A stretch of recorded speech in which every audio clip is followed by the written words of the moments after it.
Olá, alunos do primeiro ano. Estamos em mais uma aula de português, de língua portuguesa, e hoje nós vamos fazer uma síntese dos conteúdos dados nas duas últimas aulas, que foi sobre semântica, aspectos semânticos.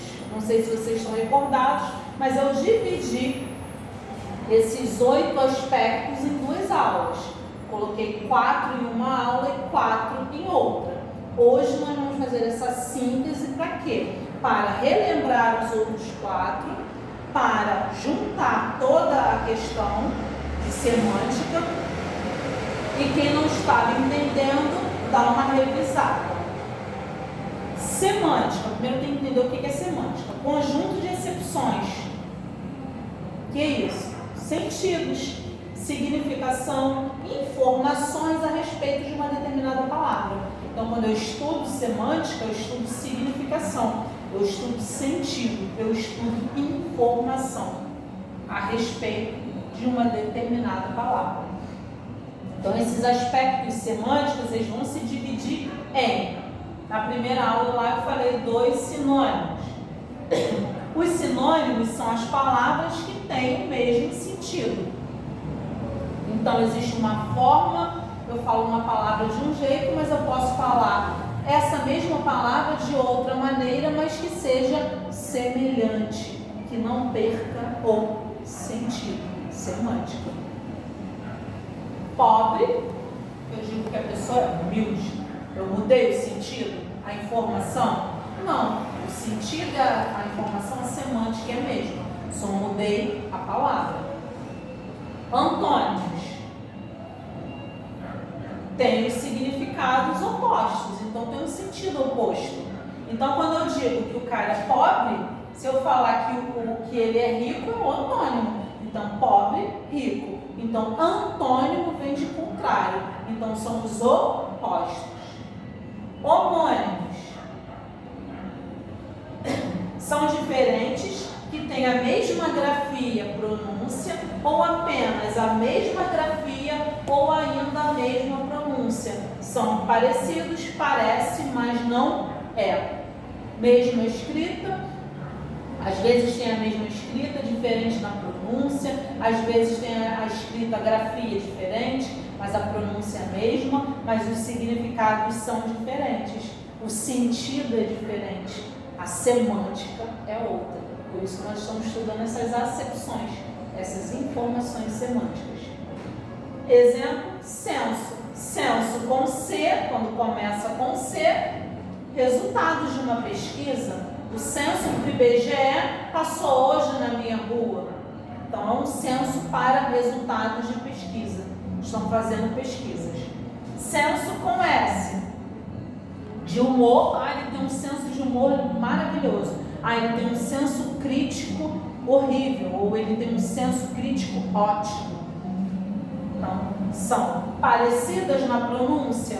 Sim, senso, senso. Eu só vou identificar como? Na grafia, na escrita e no significado, ok? 4. Foi a primeira aula, né? Parônimos. São vocábulos semelhantes, são semelhantes na grafia e na pronúncia, mas o sentido dela empregado numa determinada frase, o significado dela é o mesmo? Não, professora. Tráfico. Tráfico, comércio ilegal. Tráfico de armas, tráfico de drogas. Tráfego, movimento de veículos, trânsito. O tráfego hoje, no centro da cidade, estava todo parado, estava congestionado. Então, a movimentação dos veículos. A aula 2 eu falei expressão idiomática. São aquelas expressões que determinadas pessoas, até às vezes mais antigas, e os mais jovens também vão pegando o hábito, o costume e falam. São expressões com estrutura fixa, têm um sentido, semântica, único, fixa, estrutura fixa, e é invariável, muda de acordo com o contexto da história que a pessoa vai aplicar, tá? Mas ela não muda, tá? Suas palavras não podem ser mudadas. mudadas. Eu posso empregar em determinados contextos, mas o sentido dela é único. Serve para explicar determinada coisa, mas que eu posso empregar em diferentes situações. Comer com os olhos. Quando eu falei, está comendo com os olhos. Desejar muito alguma coisa. Então, essa situação de comer com os olhos, eu posso usar em determinadas situações. Comida, porque achou aquela moto linda, aí está comendo a moto com os olhos. Então, é uma expressão idiomática, ela tem um sentido único, uma semântica única, uma informação, mas que pode ser usada em determinados contextos. Empurrar com a barriga, ele está empurrando com a barriga, fazer depois. Está empurrando o trabalho com a barriga. Fulaninho, limpa a casa para mim, capina o quintal, varre a calçada, coloca o lixo na rua. E ele está empurrando hoje com a barriga. Olha, um determinado contexto que eu empreguei a expressão idiomática. Ok? 6. Paráfrase.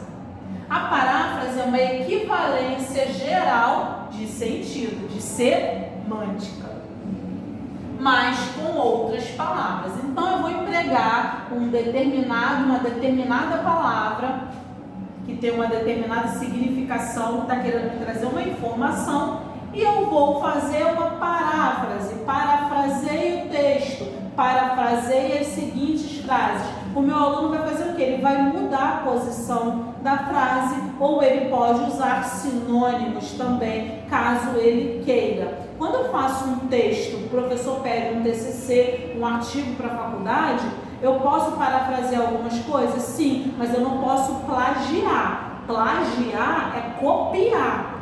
Pega um artigo, um TCC, uma tese de alguém, vai lá e coloca no seu. Isso é crime, é plágio. Agora eu posso parafrasear algumas coisas, mudar palavras, utilizar sinônimos e fazer uma reescrita, mas não em tudo, ok? Então, plágio é cópia, é crime. Parafrasear é reescrever uma frase ou um texto com as suas palavras, mas eu não posso mudar o sentido, porque tem uma equivalência geral de sentido.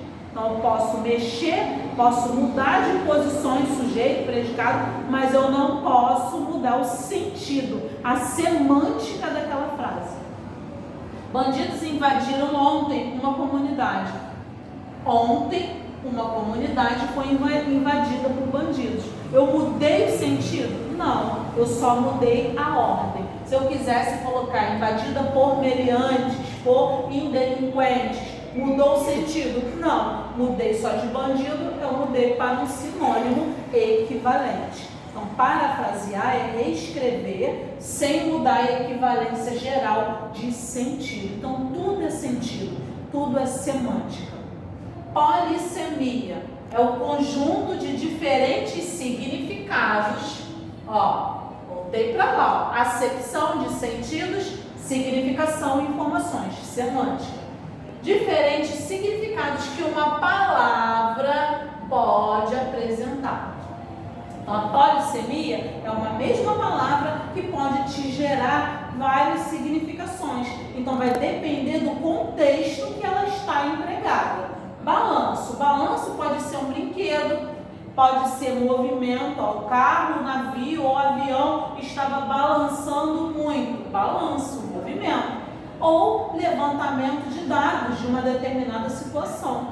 O patrão pediu que ele fizesse um balanço das contas do mês. Então, que ele fizesse um levantamento da situação financeira da firma. Um balanço. A loja está fechada para balanço. Os funcionários estão lá dentro fazendo o quê? Um levantamento de como anda as mercadorias, o que está faltando, o que não está. Então, é uma palavra polissêmica? Sim, porque ela tem determinados significados e ela vai depender de quando ela vai estar sendo empregada.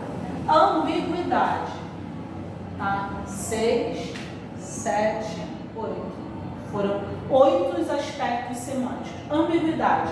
Um enunciado que apresenta ou atribui mais de um sentido, mais de uma interpretação. Então, a pessoa tem que ter cuidado semanticamente quando for empregar uma palavra.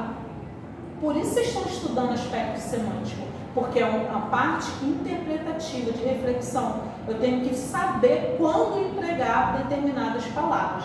Então, quando eu emprego uma palavra, eu tenho que ter cuidado para que ela não gere ambiguidade, para que não gere duplo sentido na pessoa que vai ler.